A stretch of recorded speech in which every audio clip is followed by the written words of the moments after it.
Bismillahirrahmanirrahim. Bertepatan dengan awal tahun 2026, kita memasuki gerbang baru. Hari ini bertepatan tanggal 1 Januari. Momentum waktu ini bukan sekedar penanda pergantian waktu, melainkan titik kesadaran untuk memulai langkah dengan niat yang lebih jernih dan arah yang lebih bermakna. Pada hari ini kami memuat dan membagikan esensian Muqaddimah ke-10, dan Muqaddimah ini kami tempatkan sebagai penutup rangkaian Muqaddimah dan insya Allah sekaligus pintu awal bagi kami untuk memulai membagikan ilmu-ilmu tentang esensian secara lebih utuh dan mendalam. Kami menyadari bahwa setiap awal memerlukan landasan dan setiap pengetahuan memerlukan pengantar agar tidak hanya dipahami oleh pikiran tetapi juga diresapi oleh hati. Maka dengan dimulainya tahun 2026 ini, kami mengawali membagikan perjalanan esensian dengan harapan agar setiap yang disampaikan tidak berhenti pada wacana, melainkan menjadi jalan kesadaran, pendalaman makna, dan perbaikan diri. Alhamdulillah, sahabat esensian, dari beberapa Muqaddimah ini adalah esensian yang ke-10. Akan sedikit coba kita jabarkan agar lebih dapat memperluas untuk dapat dimengerti arah apa itu esensian dan apa itu eksistensian. Jika eksistensi adalah raga, maka esensi adalah jiwa.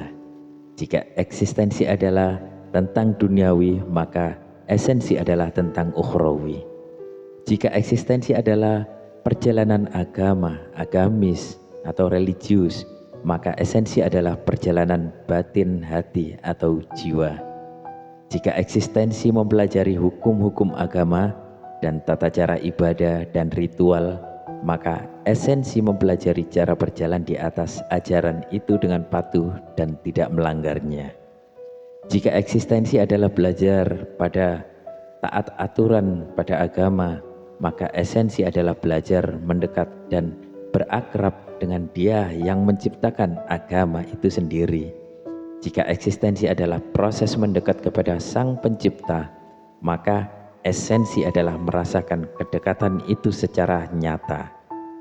Jika eksistensi masih sebatas merasa dekat, maka esensi adalah penyaksian langsung tanpa perantara. Jika eksistensi menyatakan syahadatain secara lisan, maka esensi menyatakan syahadat dengan hati yang hadir. Jika eksistensi menyatakan syahadat dengan hati yang hadir, maka esensi menyatakan syahadat tunggal dengan hati yang hadir. Dan ketika syahadat tunggal itu sudah nyata, disitulah esensian yang sejati. Dan pada titik itu kami menyebutnya substansi. Maka tidak ada lagi yang disebut bahasa. Tak ada tulisan, tak ada suara, tak ada gambaran, yang ada hanya kenyataan. Nah, itu sahabat esensian. Esensian dibahas untuk menuju ke wilayah ini. Esensian itu luas, esensian itu bertingkat-tingkat. Ini dengan dipelajari bertahap, proses demi proses. Sebagaimana eksistensian juga memiliki tata cara, aturan dan jalan atau wilayahnya sendiri. Kami tidak menggantikan langkah siapapun, kami hanya menemani dan berbagi peta menuju jalan itu. Adapun praktiknya, setiap jiwa menempuhnya sendiri dalam kehidupan sehari-hari. Barang siapa berniat baik dan bersungguh-sungguh, maka ia akan memperoleh hasil sesuai kadar kejujuran dirinya di hadapan Allah. Di dalam surat Ar-Ra'd ayat 11, sesungguhnya Allah tidak akan mengubah keadaan suatu kaum sebelum mereka mengubah keadaan diri mereka sendiri. Dan di dalam surat Al-Ankabut ayat 69, dan orang-orang yang berjihad untuk mencari keridhaan kami akan tunjukkan kepada mereka jalan-jalan kami, dan sungguh Allah beserta orang-orang yang berbuat baik. Shadaqallahul Azim.